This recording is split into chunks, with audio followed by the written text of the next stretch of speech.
Hi everyone, আশা করি সকলে ভালো আছেন, সুস্থ আছেন। আমিও ভালো আছি এবং সুস্থ আছি।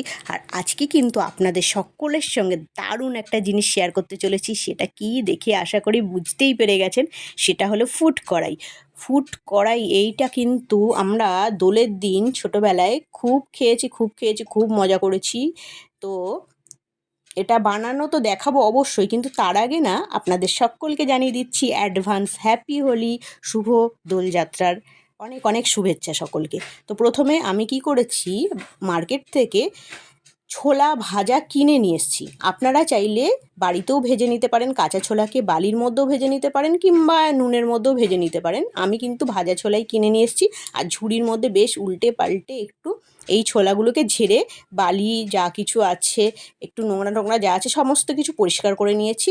আর 2 কাপ মতো চিনি নিয়ে নিয়েছি। কড়াইটা গরম করে 2 কাপ চিনি এই গরম কড়াইয়ের মধ্যে দিয়ে দিয়েছি। আর খুব সামান্য একটু জল দিয়েছি।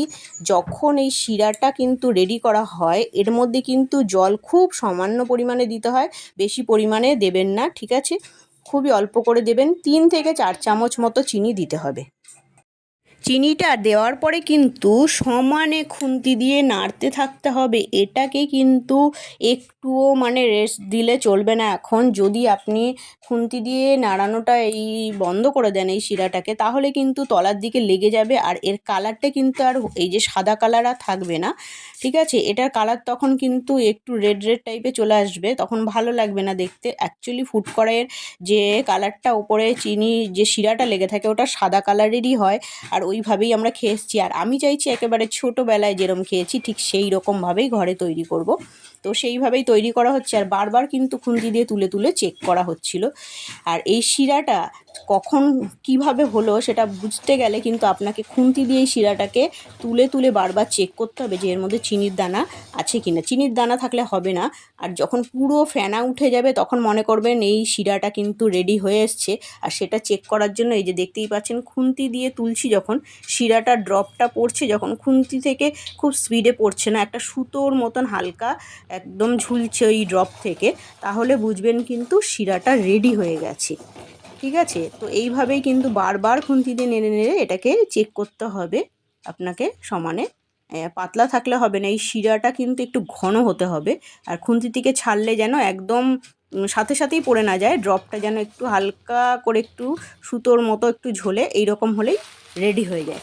আর তখন কিন্তু এই ভাজা ছোলাগুলো এর মধ্যে দিয়ে দিতে হবে। আর দিয়ে সমানে খুন্তি দিয়ে উল্টে পাল্টে এটাকে মিশিয়ে দিতে হবে। দিয়ে তারপরে কি করতে হবে, গ্যাসের ফ্লেমটা অফ করে দিতে হবে, ঠিক আছে? অফ করে দিয়ে সমানে খুন্তি দিয়ে নাড়তে হবে। আপনি কিন্তু এখন যদি খুন্তি দিয়ে নাড়ানো বন্ধ করে দেন তাহলে ছোলাগুলো সব এক জায়গায় হয়ে যাবে, জড়সড়ো পাকিয়ে যাবে। ওরকম হলে হবে না। প্রত্যেকটা দানা যাতে আলাদা আলাদা হয়, সেই জন্য যতক্ষণ না এটা ঠান্ডা হচ্ছে ততক্ষণ পর্যন্ত এই খুন্তি দিয়ে এটাকে বারবার উল্টে পাল্টে দিতে হবে। তাহলে কিন্তু প্রত্যেকটা দানা আলাদা আলাদা হয়ে যাবে, কোনোটাই একসাথে থাকবে না।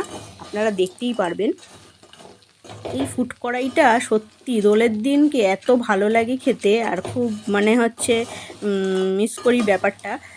আমি তো দোকান থেকে যখন কিনি এর মধ্যে অনেক রকম বালি থাকে, অনেক রকম কাঁকড় থাকে, কিন্তু বাড়িতে যদি আপনারা এইভাবে পরিষ্কার করে করে নেন তাহলে মুখে কিন্তু একটাও বালির দানা কাঁকড়ের দানা পড়বে না। বেশ সুন্দর আপনারা একদম ভালো ফুড কড়াই খেতে পারবেন বাড়িতে এইভাবে।